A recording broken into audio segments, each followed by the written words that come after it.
Welcome to Unspoken Conversations with Candace, where we talk openly about taboo topics in order to spark difficult and uncomfortable conversations, where we allow a safe place for anyone who has had trauma to be heard. Unspoken Conversations with Candace is about speaking your truth by using your voice because you matter. Each season on my podcast has its purpose, and for season 3, it is dedicated to all male survivors. I want to express my sincerest gratitude and acknowledge Jeff Chugum. He was curious to learn more about my podcast. Once I explained my vision for season 3, he wanted to help. Thank you, Jeff, for your sponsorship and support. Special thanks to Jesse Daso for assisting in the planning, logistics, and helping to invite guests for season 3. And last but not least, Neil Perek, my season 3 co host. Neil arranged to have Digimentors produce the show on a pro bono basis. Digimentors is helping me step out of my comfort zone by implementing video production. This form of media stream will be available broadly via our social media and our websites. I am extremely grateful to work with Neil and Digimentors. If you are interested in a high quality virtual or hybrid event, I encourage you to reach out to Digimentors. They work with nonprofits, higher education, corporate partners, international organizations, and others. It does not matter where you are based or how big or small your business is. They also do social and digital consulting, training, workshops, videography, recruitment, and more. Check out the links in the show notes for their contact information. Trigger warning. Before we begin, I want to make you aware that we are going to be talking about some very sensitive issues. All of our guests are male survivors of sexual assault. They will be sharing very personal stories about rape, incest, sexual abuse, and or assault. Please take a moment and make sure you are in an appropriate place to watch and or listen. Some of the descriptions may be explicit and have the potential of bringing up a range of emotions. It is more than okay for you to hit pause and come back to this later if you find that you need to.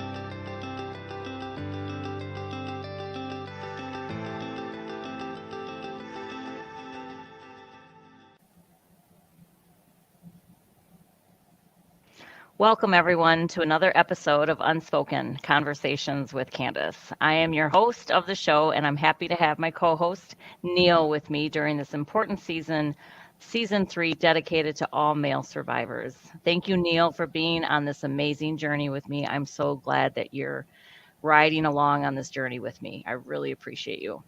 Candace, thank you so much for making this journey possible, dedicating season 3 of your podcast to male survivors. I couldn't have imagined how much of an impact this could have had, not just on our audience and people watching, but the guests that we've brought on, and me personally. We've been doing this for several months now, and I don't know if you'll ever realize how much of an impact this has had. So thank you. No, thank you. I appreciate that. And I'm excited for our guest this month. When we had the call of action, right? When we talk about reflecting a little bit, a call of action to get people that were interested, men that were interested to tell their story. I was very happy that we connected with this. This is going to be his first time being on a Yeah. podcast and really sharing his story. So I'm really excited to introduce our guest this month. And so our guest is, I feel like a drum roll. I wish we had the drum roll. His name is Mike Koplinka-Loehr, and he is. I'm going to do a bio introduction to him to everyone watching and listening. He is the fourth child in a Catholic family of 8 children. He has been married for 41 years and has 4 grown daughters. His career spanned nonprofit organizations. He's done fundraising, directing, and elected leadership positions, legislature in Tompkins County, New York. He is starting the Healing Resource Institute for Victim Empowerment, which is the acronym of THRIVE, under the auspices of the Advocacy Center in Ithaca, New York, to serve the more specific needs of male survivors of childhood sexual abuse. His hope is that this sharing his story will continue to educate of the general population about the impacts of sexual abuse in our world and how to best prevent future abuse of children in our communities. So I am just so grateful to have Mike on our show today on Unspoken Conversation with Candace. So let's bring Mike on to screen. I'm so excited. There he is. Hello, Mike. How are you? Good. Thank you for having me. Little butterflies in my stomach, but I appreciate what you're doing here. Oh, absolutely. And thank you so much for being a guest on our show. And again, I did this because Neil had a call of action. I remember Neil and I having it was it was April of 2022. Yeah. During Sexual Assault Awareness Month, and I attended, pretty much an all-male panel discussion. And, I believe in divine design. I remember I work my corporate position. By day, I'm a healthcare IT professional. And a meeting was canceled. So luckily I could shift and pivot, the lovely work of remote, and dial into this panel discussion. And that's how Neil and I connected. And Neil had a call of action for the women on that panel. And he said, what can we do to work together to bring more of the male survivors, of their stories to be told? And right away, I was in the chat and said, I would love to dedicate a whole season. And then here we are. And it was just meant to be. So I'm just so grateful for this opportunity. I really am. Well, I'm grateful for what you're doing. Really appreciate all the truth telling, the consciousness raising. We're helping others and walking alongside and healing. It's standing on the shoulders of many others, like the Me Too movement, just general public awareness. Yes. And so again, like I said, you are one of many that, so we're doing a whole season, 12 episodes is the goal for this whole year. And so again, for you to be here today to tell your story. So, I've introduced you to the audience, to the listeners of the show, really just want you to share your story. I know when we met one-on-one to just talk a little bit about your story, there was a lot that you were unpacking, right? You were talking about, all the different parts of the grooming aspects, the relation aspects, just perpetrators and how we get conditioned, right? And really, I think your experience and what I think you've taken that position as an advocate now, like a personal responsibility, and just wanting to prevent future abuse. And I think that's really why we do what we do when we share our stories. And I when you said, Candace, it's such a lifelong process. I mean, I'm 51 years old and I'm still healing, and it's just a continuous process. And so again, I'm just want you to share your story. So I'm going to give you the mic. I'm going to turn it over to you and allow you to just share your story. Well, thank you so much. I kind of echo what you just said. If I had one thing to convey today, I'm 65 and it's a lifelong impact. That's a message I hope everyone listening and they can share it with people in their lives can understand. This is always present. I think I may have mentioned earlier, even as a 65-year-old, if I go pee, if I am changing, I am reliving some of those images. I'm reliving some of those memories, the associations. So it's with me. Those things happen daily. And yet, I can still learn from them. I can still give back in a certain way. Unfortunately, it's not a very uplifting story, but I was abused by 3 different perpetrators. One was a priest that spanned about 9 years. One was a Boy Scout leader who was also a coach that spanned about 7 years. And the third was a family friend, which was a shorter period of time. But there was 13 years total, unfortunately, like from my age 11 to 24, huge kind of developmental swath in my life, pre-puberty up to when I got married. And so it still has that impact. As you mentioned, I'm from a family of 8. I'm the 4th, one of 2 middle children, I guess you could say. My father was very busy with life, trying to provide. My mom, of course, was busy as too. She was caring, but there really weren't a ton of adults in my life to pay attention. So I played a lot with my siblings, grew up Catholic. In a sense, you could look back and say it was a bit of a setup, kind of unconsciously looking for a father figure. But in the Catholic world, you have this impression that you convey out to the world, but actually what's going on inside the home, there's sometimes a bit of a illusion going on. that some things aren't always going that well. When I was age 10, we moved from Kansas, middle of the country, to upstate New York. That's when I got involved in Boy Scouts. There's actually 5 boys in the family out of the 8.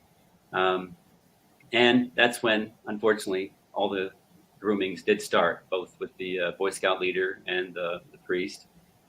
I think your audience is probably aware of grooming, but I think I might use one of the perpetrators as kind of an example of grooming. I'll probably pick the priest because it's, for myself, a little bit less gruesome.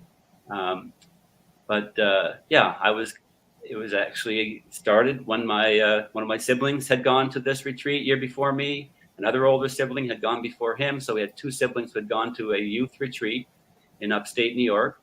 And it was my turn. And that's the way that we got involved in our youth group in our local Catholic church. So I trotted off to the youth retreat. And unfortunately, there was, at that time, a deacon who was preparing to become a priest and started right in, holding me closely.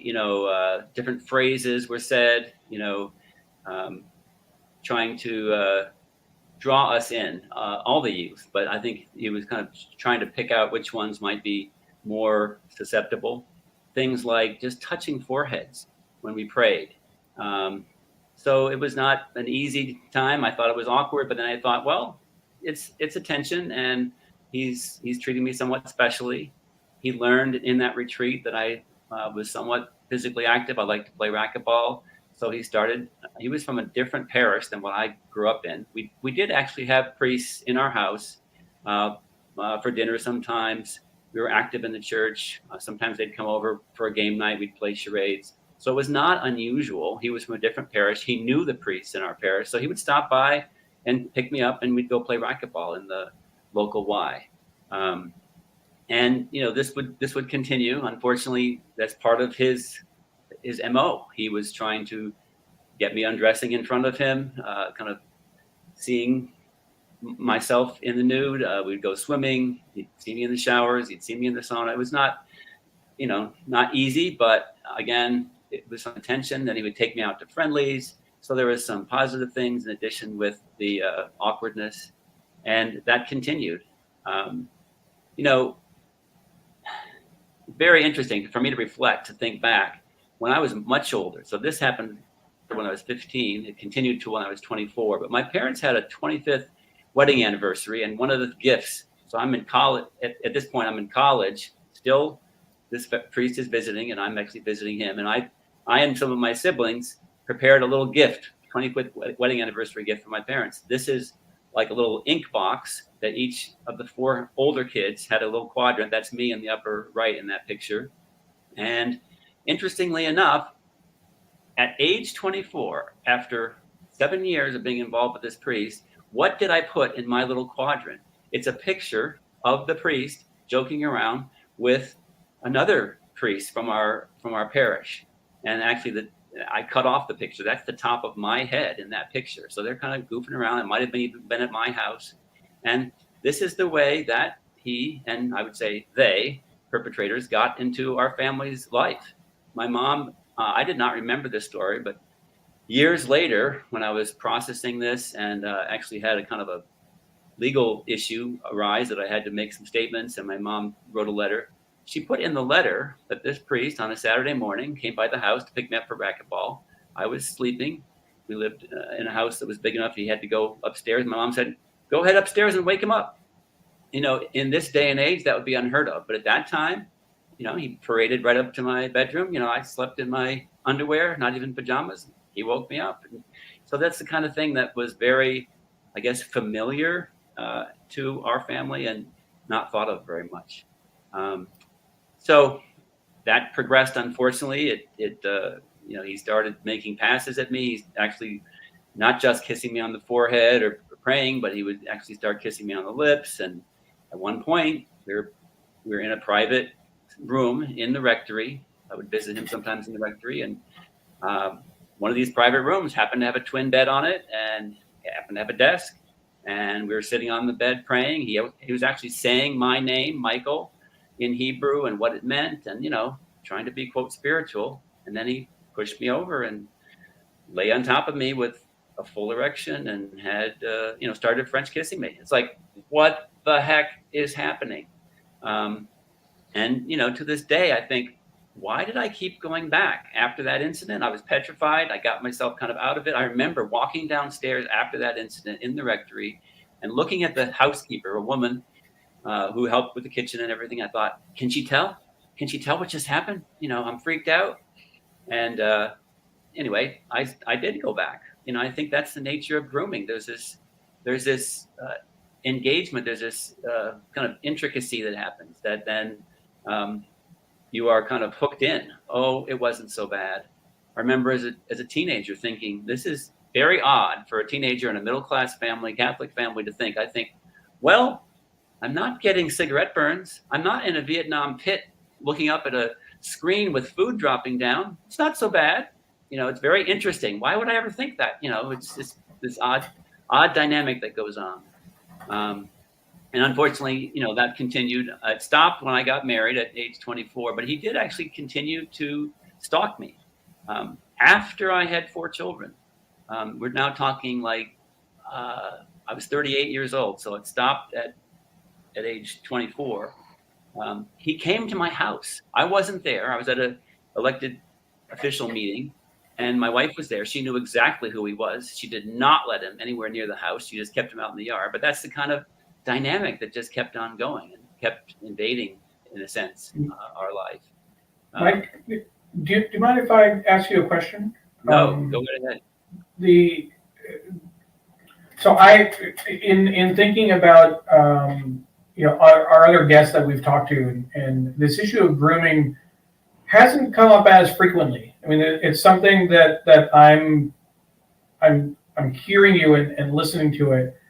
And what the question I have for you is, in the process of grooming, in the process of kind of going through, are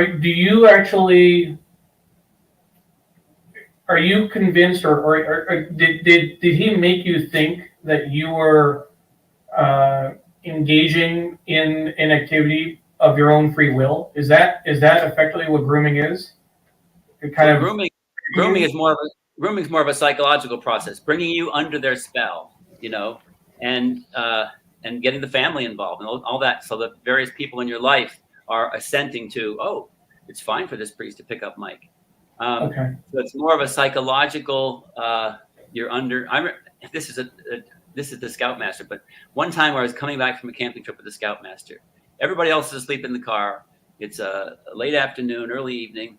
He pulls into a parking lot in upstate New York in the Adirondacks. He says, "Take a picture of that." It was a tourist trap. It was called the Enchanted Forest, and everyone's asleep. I just, as a young Boy Scout, had gotten a camera. I thought it was kind of cool. I got out of the car. I took a picture of the Enchanted Forest, but it was all about control. Will you do what I ask you to do?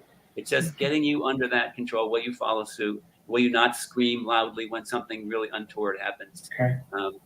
So yeah, it's a psychological and I'd emotionally. say I would say grooming to conditioning you just and seeing what they can get away with. I think That's testing the waters, what they can get away with testing. And then when the family, of course, a priest being also Catholic, born and raised Catholic. I mean, my mother and Fred was my abuser. We lived in a church, like in the house connected to a Lutheran church. He was the groundskeeper, but that's where all the abuse took place, was in this house connected to this church, right? And different areas in the, whether it was downstairs in the laundry room or whether it was in one of the bathrooms of, where they had the children's little preschool area.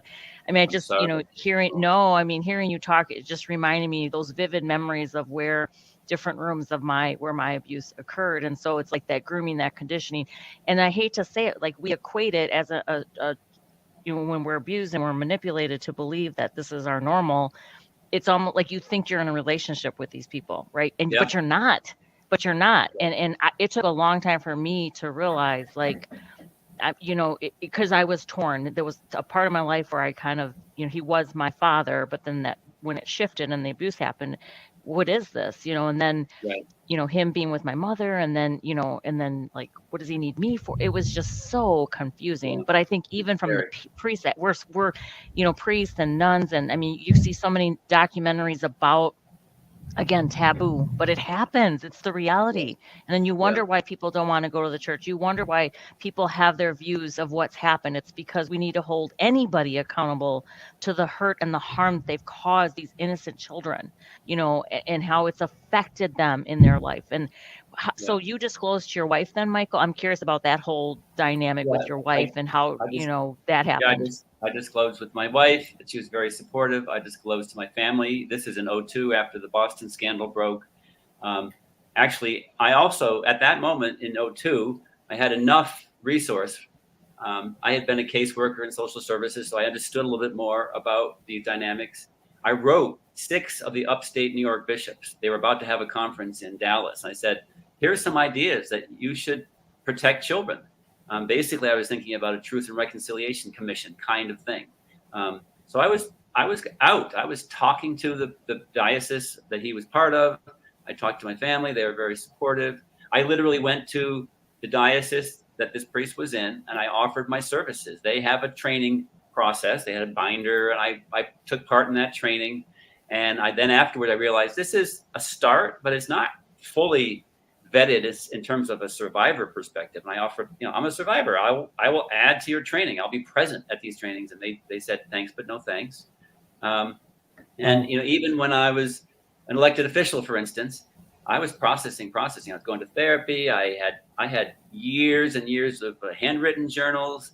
Then I started doing electronic journal just to keep myself in a sense of balance. But yeah, I mean, I think back to Neil's point, they developed this friendship, and you think it's a friendship, and then they betray you, and then you're like startled and like, how do I handle this? Do I break it off? Do I ignore what just happened? So it's a very challenging and very confusing, as you say, Candace, and especially when you're in those developmental years. And unfortunately, it was mirrored through, the Boy Scout leader, same kind of thing. My brothers were in Boy Scouts. They were also through a certain level of grooming, not the whole way, but this kind of, again, answer Neil's question. There's a filtering process. They have a stable of possible boys or possible victims, and they're choosing who's the most susceptible, who's going to follow the line, who's the most innocent. And my brothers were not picked. I was the one picked, and unfortunately, it progressed. So I did have a girlfriend between my junior year of high school and my senior year of high school. I'd come back from summer camp. I'd be kind of a changed person, and she said, Mike, you're changed every time you come back from that camp. What's going on? And that was like, oh my gosh, someone's noticing. No adults were noticing, but she was noticing a behavior change. And I stopped going to that camp. I stopped participating with that particular pedophile. But it took. Sorry, I was going to say, the reason I was asking about that is, I was trying to see how, I'm trying to figure out whether grooming was a part of my story, because I actually never thought of it in those terms. I had shared, earlier in our first episode, I actually was abused by a neighbor. I was 7 years old. We had moved into a new house, and he literally knocked on the door one day and said, hey, I need help with a Cub Scout project. It wasn't a Cub Scout project. We went into the house. We were in my dad's office downstairs, which I didn't have cause to go into, and he proceeded to abuse me physically, sexually, and I had no idea what was going on. Right, 7 years old. We could have been playing with Matchbox cars, right? I had no reaction at all. And it wasn't until my parents came home and they noticed the light was left on in the room. And you always think of these things. You talk about divine design, Candace. I mean, what if I had turned the light off walking out? Yeah. Because that's what prompted my dad to ask, why were you in the room? And I said, oh, well, so-and-so came over, literally our next door neighbor. And oh yeah, why did you come? Oh yeah, we did this and this and this, and like I described in detail what had happened. We went across the street or down the street, and he yelled at his father yelled at his son, and that's all I remember. I remember nothing else from that confrontation. The grooming part, the reason I drew that connection is because I don't have a problem talking about that abuse because I was innocent. Right. I had no, there was no agency, nothing involved in that. The problem I get into is the summer after, and the summer after that. And I don't remember how long. I don't remember which years, but there were successive successive episodes of sexual activity in the woods, in his house, wherever we thought we were private. And for many years, I thought that I had initiated that. That I had. It's not your fault. And what's interesting is, we're designed to be curious as human beings. And so there may have been some curiosity, but it's still nothing to do with you. He had the power. And I'm so sorry. It's not. So that's where I was trying to see if there was that connection, because I feel like I was, whatever happened, I was convinced that it was my idea, that I had initiated it, that I was, and I carried that for years, and I still intellectually I know. Right. It's still hard for me to say the words. It's still emotionally, I don't think I've completely forgiven myself. No, we do carry it for a long time. I mean, I was, petrified when he French kissed me, and it's like, I'd never been kissed by a girl. I didn't kiss a girl. It's like, what the heck, and I responded a lot over time in anger. I basically would say I've lived with a volcano of anger my entire life, and only maybe in the last 2 years have I realized, underneath that anger is deep, deep grief, just sadness, at loss, my childhood in a sense. And you and I are in a similar position, if you will, in terms of where we are in our journeys. Compared to some of the people that we've spoken to, people have written books, people have given TEDx talks, people have written. One person wrote a play about their experience. I didn't speak. I shared my story once on a live stream a couple of years ago with a group of people. We do a regular Sunday show, and it was kind of a regular crowd. I felt comfortable with that crowd, even though it was public. Sure. But it wasn't until January when I was the first guest on this season, and I wrote a blog post about my experience that I effectively came out and shared it publicly. I know you're relatively early in your journey as well of sharing your story, and so I want to commend you and tip my hat to you. Without, I think I don't want to say it. I don't know if you mentioned your age earlier, but Candace and I are about the same age. I'm a year younger. I'm turning 50 or turn 50 this year, no, I'm 65. You're 65, but if you're just starting to share this story, you carry this for so long. I'm going to tell you a tiny little anecdote. So you presented in the Milwaukee area, right? And I happen to be involved with a group in Milwaukee called Awake Milwaukee. And they, after the pandemic, are going to have their first retreat ever. They've been going for about 5 years. I'm going to go to that retreat. So they had a call this Monday of this week, to have the retreatants prepare for, ask what they might need, make suggestions. I was on that call.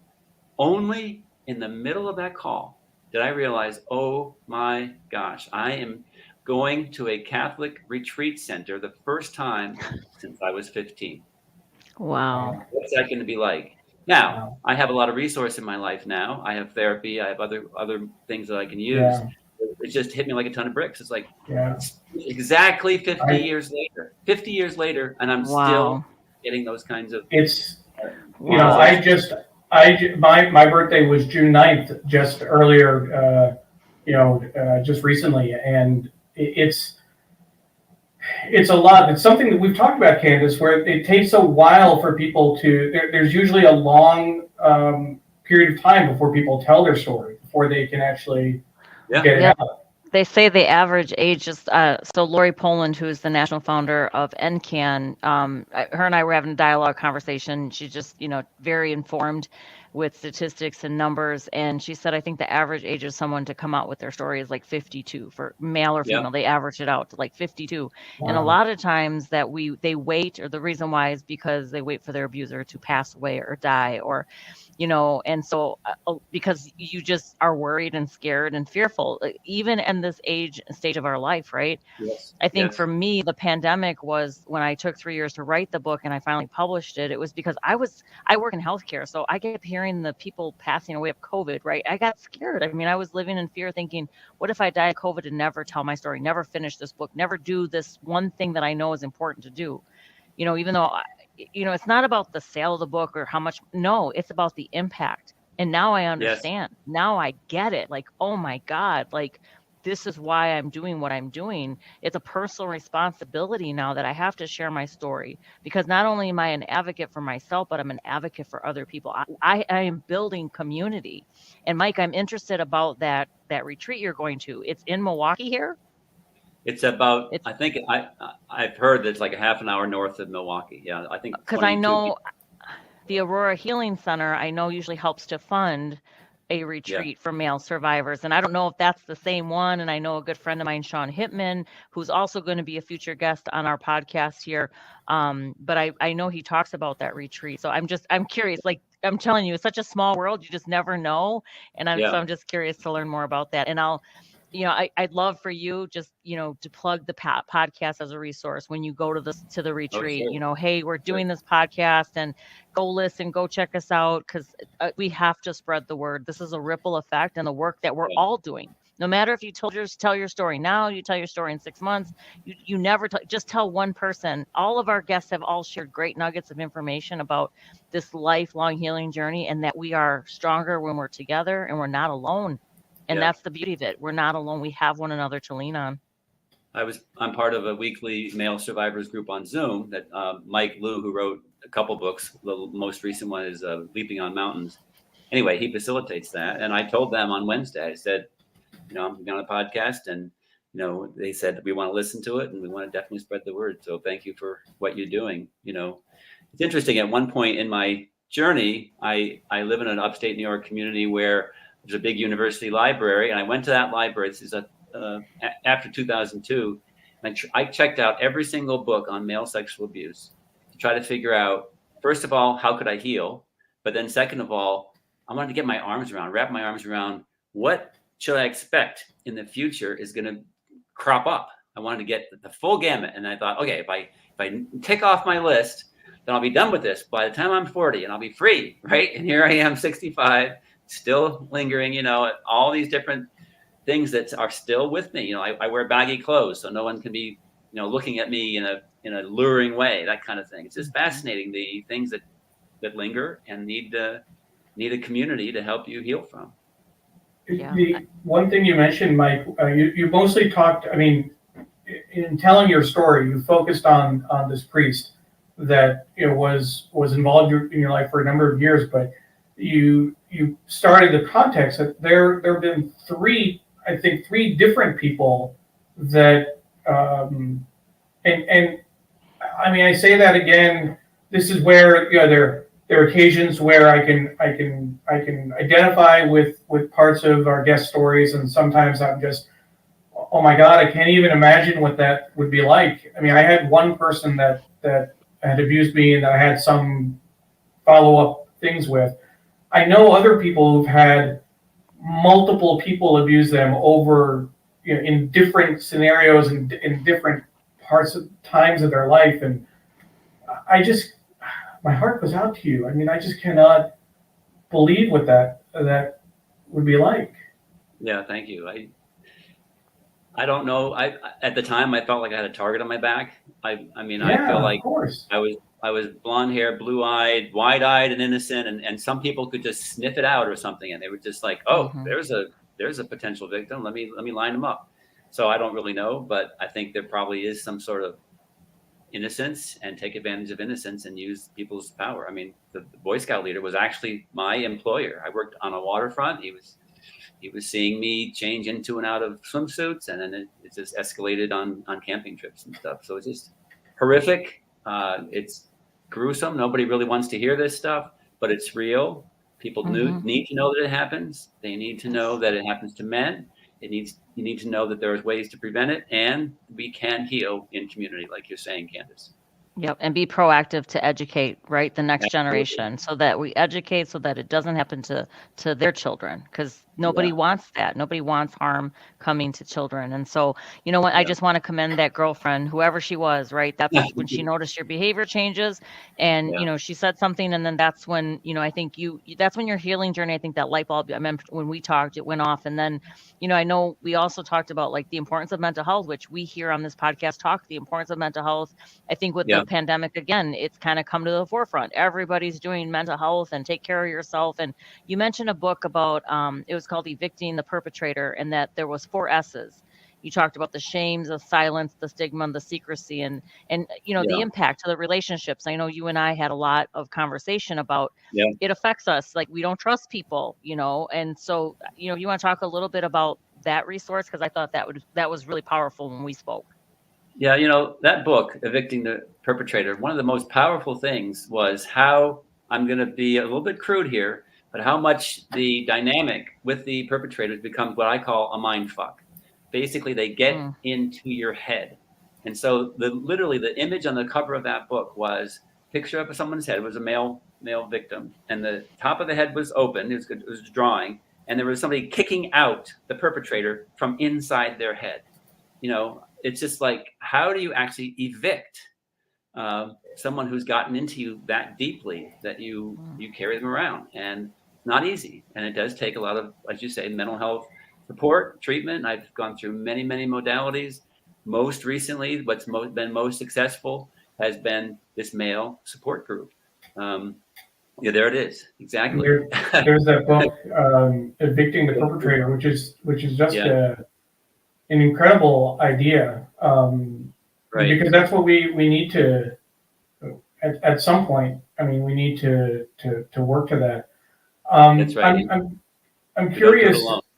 Not alone, certainly. I'm curious for when you were a legislator. So again, as you go through your journey and you started now talking about this more recently, right? Yes. Here's my parallel. Before I shared my story, even, you know, on that weekly show that I talked about, right? I met a mutual friend, the person that Candace and I both know, Dawn Helmrich, who was a guest on Candace's podcast, told her own horrific story of being a survivor, being raped and left for dead when she was just about 20 years old, if I'm not mistaken, something like 20 plus years ago. When I first met her and she told me about Denim Day, I supported Denim Day when I worked at United Way, by first amplifying the work that Dawn was doing in Milwaukee, and then I helped bring awareness about Denim Day to our United Way network around the country, around the world. We organized a photo op at our headquarters with 150, 200 people, but I didn't say anything about my own experience. And there was one time I thought about saying something, and I just did. The timing wasn't right, the placement, the situation wasn't right. I did end up writing an op-ed, writing a blog post once that referenced being a survivor. But I was curious, in terms of your work, did you ever find yourself either looking at policy dealing with survivors and kind of knowing in your head, I'm doing this for everyone out there, everyone like me, but you're doing it silently, you're doing it kind of quietly? You know, if you think of the stats, you know, they basically say 1 in 6 men worldwide are abused at one point between birth and age, I think age 21. So here we are. If you think of 6 guys, you're going to know somebody. He may be carrying it silently, but that's probably a life experience for someone you know. And yes, I was a legislator. I was making budget decisions for advocacy groups. I was very lightly letting people guess whether I was a survivor. Like there was once that same advocacy center had an art show. And so I submitted something in the art show. I didn't say in my little thing, a survivor, but it was an art show for survivors. Nobody ever asked me about it.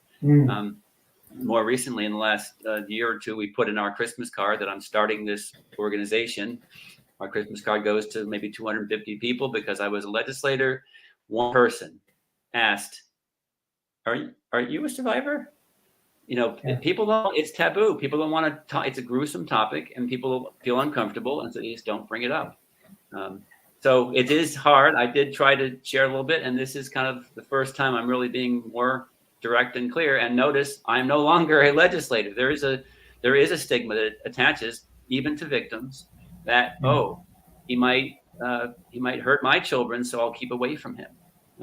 So it's not an easy journey. The mental health that comes along, the mental health depression, I guess I would say, that comes along with sharing your story. And people then get quizzical, they get awkward, they get standoffish, and then you have to kind of break through that. And just like this is doing. So and I wonder, Mike, is that more because of you're a man versus a woman, right? Like women perpetrate too. Like, I'm sorry to say, but the more work that, the more conversations I have with survivors, whether it's a woman or a male survivor, male or female, we have our stories, but I know boys with the babysitters, your aunts, and it pains me because it's like, oh my God, and I know, like, I remember being 5 years old, playing house with my cousins, and we were inappropriately doing things.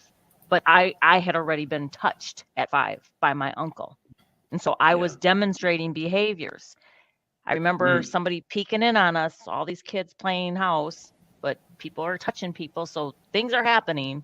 You see an elder see something and they don't say anything. Yeah.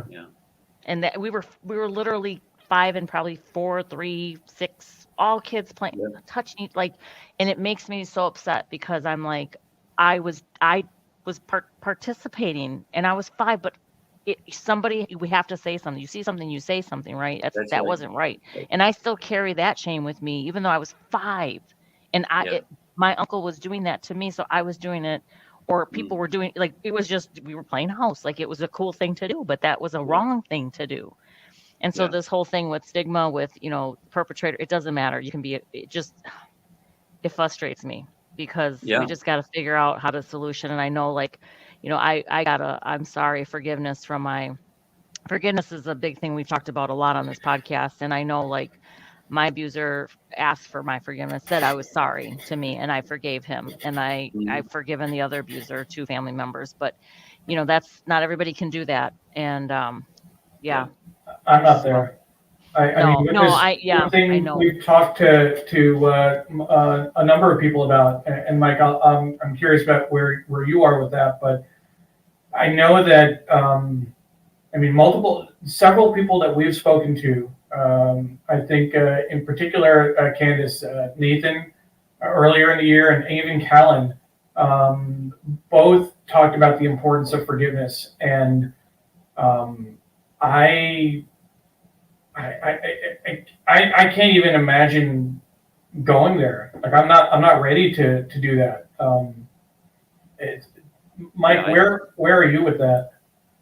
It's an interesting question. I believe everyone has their own journey and they're going to make their own decision, and it's just right for them. They're the experts on their own healing. For me, interestingly enough, I was able to get to a point with one perpetrator, and I'm neutral with the third one, the adult family friend, but the Boy Scout leader, I haven't gotten there yet. Matter of fact, when I was in 2002, when I was approaching the church and offering my services, at the same time, I said I wanted contact with the priest because I felt like I gotten to a point to be able to forgive him through a lot of therapy. Wow. And I knew he had a twin sister because he had shared that with me during our engagement, I guess you would call it, friendship, whatever.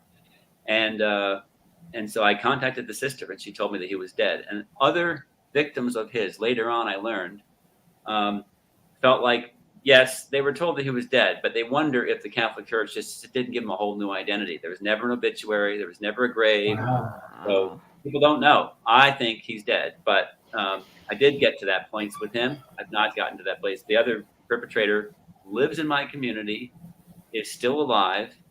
It's not, this is going to sound really odd. I live across the lake from where that Boy Scout camp is. Every time I walk down to the lake, every time I canoe, I see the Boy Scout camp. It's just like a visual reminder. You're in upstate New York, is what you said? Yeah.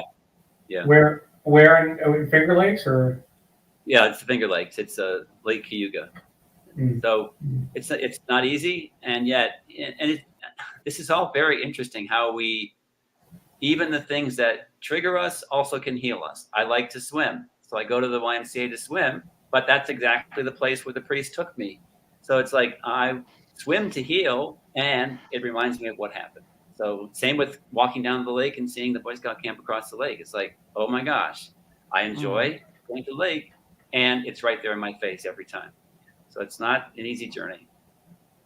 Yeah, it's not. It's definitely not. Well, I know, we've shared so much great information. I appreciate everyone listening, and thank you, Michael, again. I want to just do a quick plug for my book, Unspoken. My book, my autobiography, unspoken, one word, because I wasn't supposed to tell. This is my story of being abused as a child from the age of 5 to 15, wanting to commit suicide at 15, but here I am. I didn't do that. So thank goodness for that. I'm still here. I'm thriving, living life, and really trying to make an impact, really doing my best foot forward, right? Wrote the book, created this podcast, do life coaching, do motivational speaking, and really want to change the narrative on these taboo topics of, abuse and child abuse and sexual molestation, all the things that happen. So again, dedicated to the male survivors this year. Thank you. I just wanted to make sure we plug the book. And then also I wanted to plug a national foundation to end child abuse and neglect. So END CAN. So ending, so END CAN, child abuse and neglect. I am now the walk lead. I brought a walk in 2022, and we are bringing a walk again in 2023. We're in 3 cities. We're in Denver, Colorado, Milwaukee, Wisconsin, and Columbus, Ohio. So anyone watching, tuning in, listening, please consider donating to NCAN or participating in a walk in any of these 3 cities. If you are in any of those 3 cities, you can also do a virtual walk. So I wanted to make sure to plug NCAN, the National Foundation to End Child Abuse and Neglect. I'm so proud to be part of this national organization and make a difference to end child abuse and neglect. Thank you. So I wanted to share that. Yes, thank you. Thank you. This is, it really matters. This is great. Yes, thank you. So I know we're kind of getting ready to wrap up and kind of close out our show. And I always like to wrap up on a positive because, when we talk about things that are taboo, dark, it's tough to talk about these topics, but we have to change the narrative. And I always like to leave with attitude of gratitude. My last chapter in my book was Full Circle Blessings. So Mike, I want to ask you, and then I'll ask Neil, and then I will close it out with, what are you most grateful for? And, where are you today with being grateful? It's anyone who listens to a survivor, a friend, a spouse.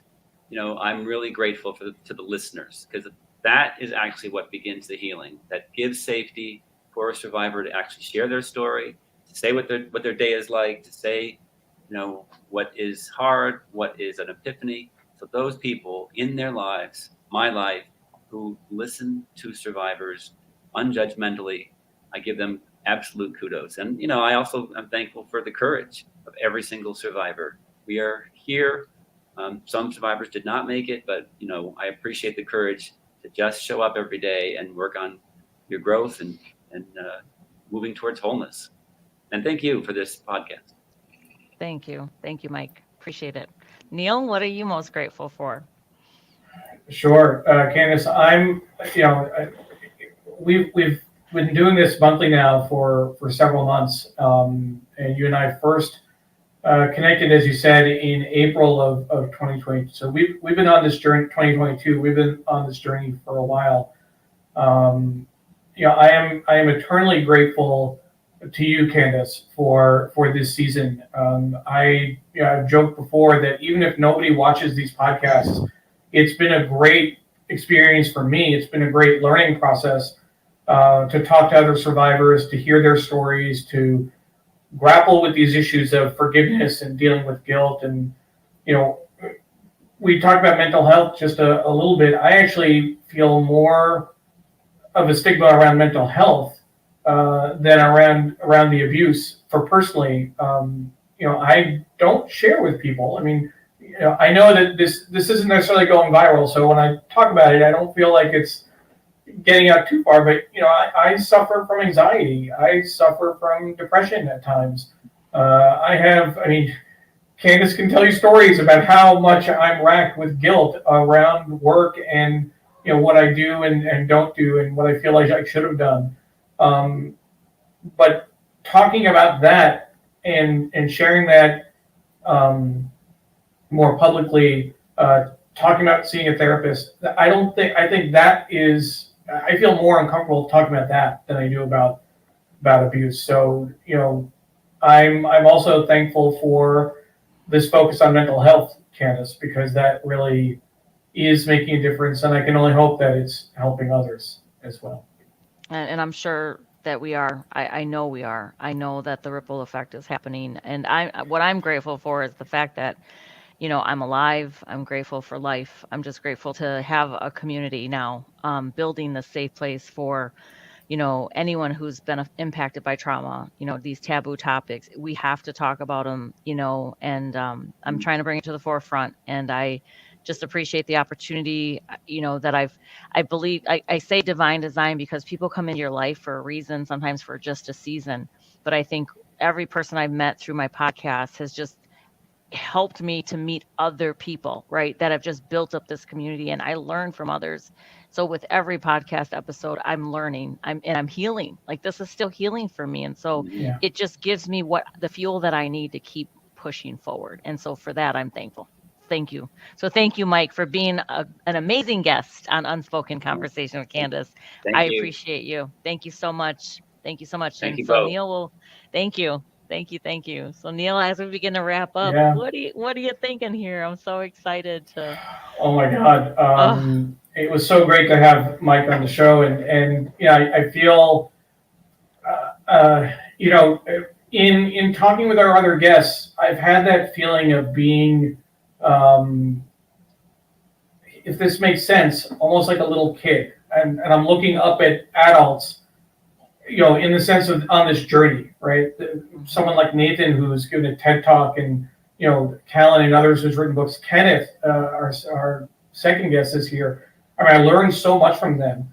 I learned a lot from Michael too, but I feel more of a peer relationship with him, and it really and it helped me think about where I was back in January when this first came out. I mean, and we've talked about it. I drove you nuts the week before we first launched because I was freaking out.